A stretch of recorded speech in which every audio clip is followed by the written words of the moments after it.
Welcome to This Explainer. Today, we're diving headfirst into the staggering financial realities of the 2026 AI chip war.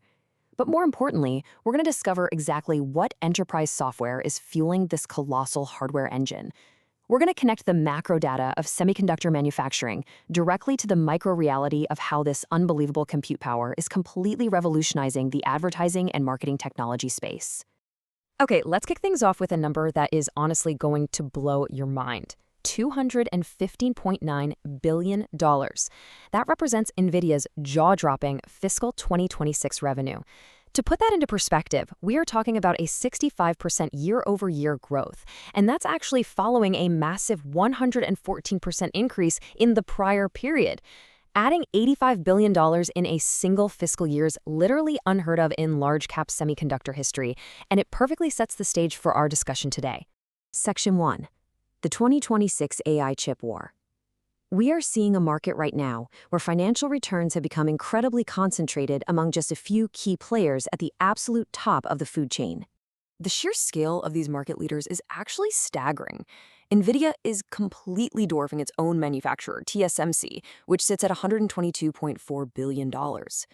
And what's really fascinating here is Broadcom, coming in at $63.9 billion. Thanks to their custom AI silicon and recurring software revenue, they actually overtook Intel in total revenue. It really just goes to show how demand for AI infrastructure is completely reordering the competitive hierarchy. So, who's actually the most exposed to this AI boom? Well, NVIDIA is sitting at a massive 90% concentration in AI and data center revenue. That concentration is their absolute engine for growth, but, it also highlights how leveraged they are to a single end market. Contrast that with TSMC at 58%.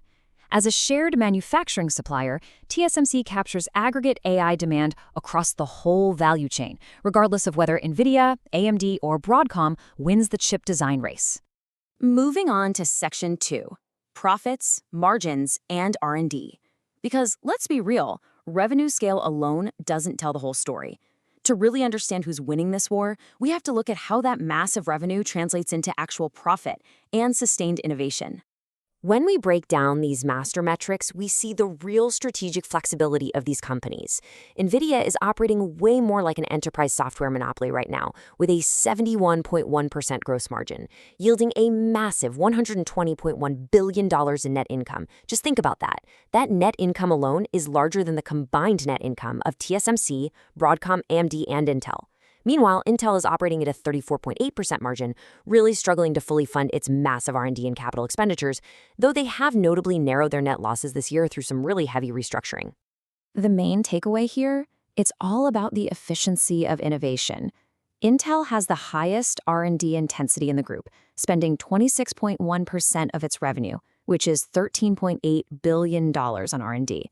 But dropping that kind of cash doesn't guarantee market dominance if it doesn't immediately yield high-margin products.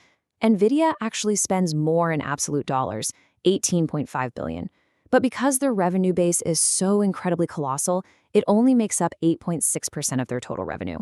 Section 3, fabless versus foundry models. This structural divide in the industry perfectly explains the drastic profit and margin differences we were just talking about. To really wrap our heads around this, we need to define the fundamental difference between these two business models. A fabless designer, like NVIDIA or Broadcom, designs the chips but totally avoids the risk and cost of actually manufacturing them. A foundry, on the other hand, like TSMC or Intel's manufacturing arm, operates the physical, highly complex, and heavily capital-intensive fabrication facilities required to build the silicon. And that brings us to operating leverage. Comparing NVIDIA's incredible $5.14 million in revenue per employee against Intel's $0.62 million perfectly highlights the extreme advantage of the fabless model. NVIDIA captures the vast majority of the value with roughly 42,000 employees. Meanwhile, companies doing the actual physical manufacturing require significantly larger workforces. TSMC, for example, has over 90,000 employees, which inherently changes their leverage entirely. But here's the catch. That fabless operating leverage, it comes at a massive cost for someone else, specifically TSMC. They had to spend a staggering $40.9 billion in capital expenditure just in 2025 to build and maintain the advanced node fabs in Taiwan, Arizona, and Japan. That massive physical cost structure is exactly what the fabless model is designed to avoid. So we have to ask the billion-dollar question that bridges all this macro hardware data to the micro software reality. We've seen the billions of dollars being poured into chips and fabs, but what exactly is driving the enterprise world to buy up all this incredibly expensive silicon? Section 4, Powering the Odd Tech Revolution. To answer that question, we pivot downstream. We're going to explore how this hardware is fundamentally revolutionizing advertising and marketing technology.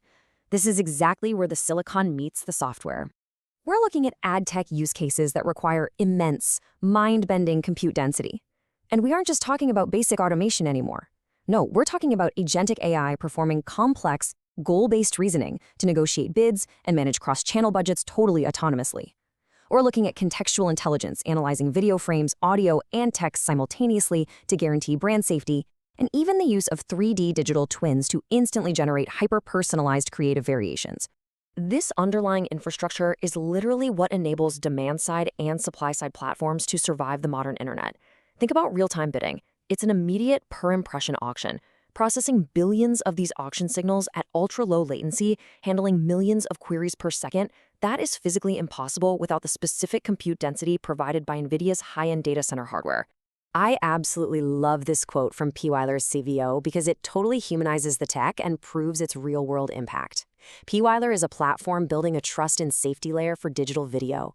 They have to verify brand safety across 2 million videos a day. By utilizing this advanced hardware, they moved way past simple keyword detection and into deep semantic understanding of context and sentiment in near real time. It's wild.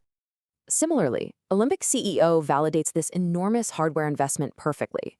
Olympic uses advanced mathematics like spiking neural networks and causal inference to extract marketing insights. Because they have the raw power of a DGX superpod handling the heavy lifting, their engineers can actually focus on breakthrough data science rather than struggling to keep basic infrastructure from crashing. Section 5, the AI demand flywheel. This brings us to the core concept that ties the hardware engine and the software output together perfectly. Why does this spending continue to accelerate? Well, we can visualize this entire ecosystem as a continuous data flywheel. First, heavy hardware infrastructure powers complex agentic AI models. Second, that AI drives highly optimized, real-time ad performance. Third, because those ads are so incredibly personalized, they generate massive amounts of new interaction data. And finally, step 4, ingesting, training, and analyzing all that brand new data requires even more hardware compute power. The cycle literally feeds itself. We are seeing this flywheel spin in real time with global consumer giants like Unilever, whose products are used by 3.4 billion people every single day.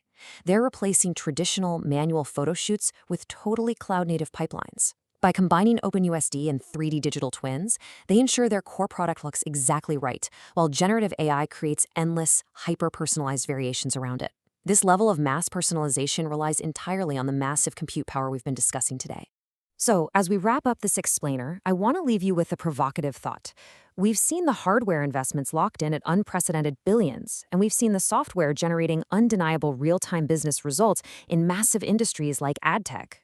The ultimate question for the 2026 AI chip war is this: with these deeply integrated ecosystems in place, is this highly concentrated NVIDIA-led demand durable, or are we simply witnessing the very beginning of an even larger self-sustaining cycle? Thank you so much for exploring this with us, and keep asking questions about the technology shaping our world.